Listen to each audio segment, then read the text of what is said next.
Ken Trahan with Lenny Vangilder. It's our first NBC weekend review brought to you by First NBC Bank with 32 locations throughout the greater New Orleans area and beyond. That's First NBC Bank, proud sponsor of SportsNola.com. We're outside of Portobello Catering where we had our year-end prep show luncheon for all of our contributors to SportsNola.com and WHNO Television and WGSO Radio. And it was great to have everybody together and celebrate a great season of football and to celebrate Christmas time, Lenny. Yeah, absolutely. And an outstanding year of high school football and a great culmination here today, getting a chance to revisit some of the great moments of the year with people who are very passionate about high school sports and none bigger than yourself.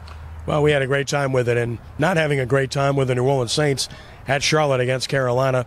This was a spitting image of the finish in New England. Same kind of situation where they just couldn't finish the game and a last-minute drive killed them. Yeah, exactly. It's exactly what I was thinking is the fact that you get a touchdown relatively late in the game, get the lead. You've got two chances to make one first down essentially to put the game away. Can't get a first down in either case. You give, in this case, Cam Newton, there it was Tom Brady, one more chance to try to do something, and he gets it done with no timeouts and 55 seconds on the clock, gets his team down the field in 32 seconds time. Yeah, as I wrote in my analysis, the defense played great except for one play in the first half and one drive in the second half. And the offense played lousy except for one drive in the second half.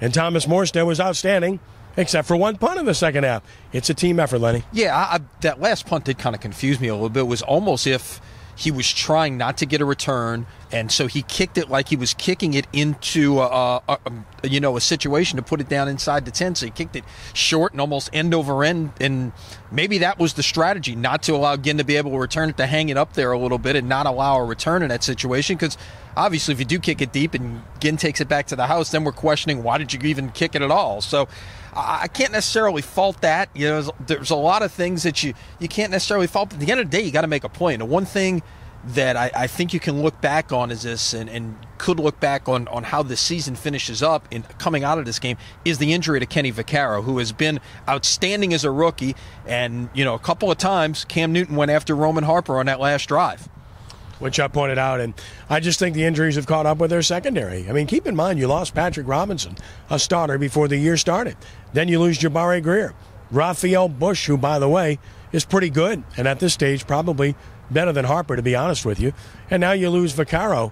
I mean, along the way, when you lose that many guys, you can't keep covering up. No, it's hard. And obviously, Drew Brees is a master at trying to find a weakness in a defense. Peyton Manning's the master at that kind of thing. All these quarterbacks are very good at doing that kind of thing. And even Cam Newton, in just his third year in the league, managed to find, perhaps a weak spot in the Saints secondary to complete those passes to get the winning score.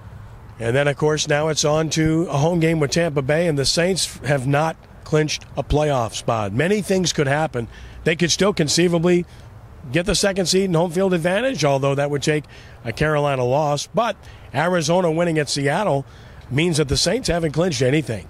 And there's still a possibility that they can miss the playoffs if they lose to Tampa Bay. There is, and talk about strange bedfellows. Saints fans are suddenly the biggest fans of the Atlanta Falcons. If the Falcons win Monday night in San Francisco, while the Saints will not clinch a spot, they will virtually clinch a spot. The only way in that situation that the Saints don't make the playoffs is by losing to Tampa Bay and the San Francisco-Arizona game ending in a tie.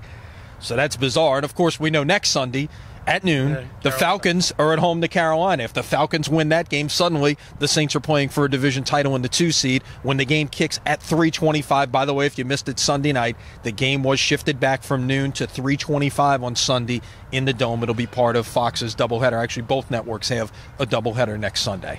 New Orleans Pelicans wrap up their 5-game West Coast trip at Sacramento tonight.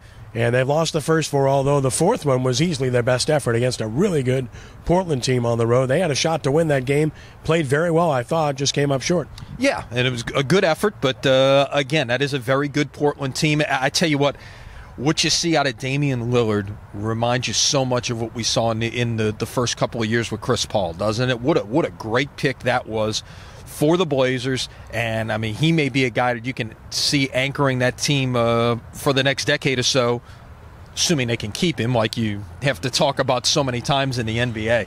But that's an awfully talented point guard, and that's where it starts, really. In so many teams in the NBA. The R&L Carriers New Orleans Bowl was quite a game, and congratulations to the Raging Cajuns of Louisiana Lafayette as they defeated Tulane 24-21. And listen, I thought both sides showed a lot of character in that game. Tulane for being down 21-0 and coming back, and the Cajuns for getting themselves together, getting the big turnover, kicking the winning field goal. I just thought it was a good game, about what you hope for. Great crowd, and I think both programs can carry something from this. I don't think there's any question about that. A terrific atmosphere in the Dome Saturday night, and all things about it. I was, when it's 21-0, I'm thinking this could get out of hand very quickly. But give Curtis Johnson and the Tulane players credit for getting back, getting that game even. And of course, UL Lafayette with a fourth quarter field goal and then holding on to win it. You feel bad for Cairo Santos, missing a chance to tie it and go into overtime. He's been sensational for 4 years. Tell you a guy you feel good for, though, is Orleans Darkwa. And his final game in a Tulane uniform, kind of a bookend career for him. We first saw him 4 years ago, season opener, 3 rushing touchdowns, and all of a sudden, wow, Tulane's got something here.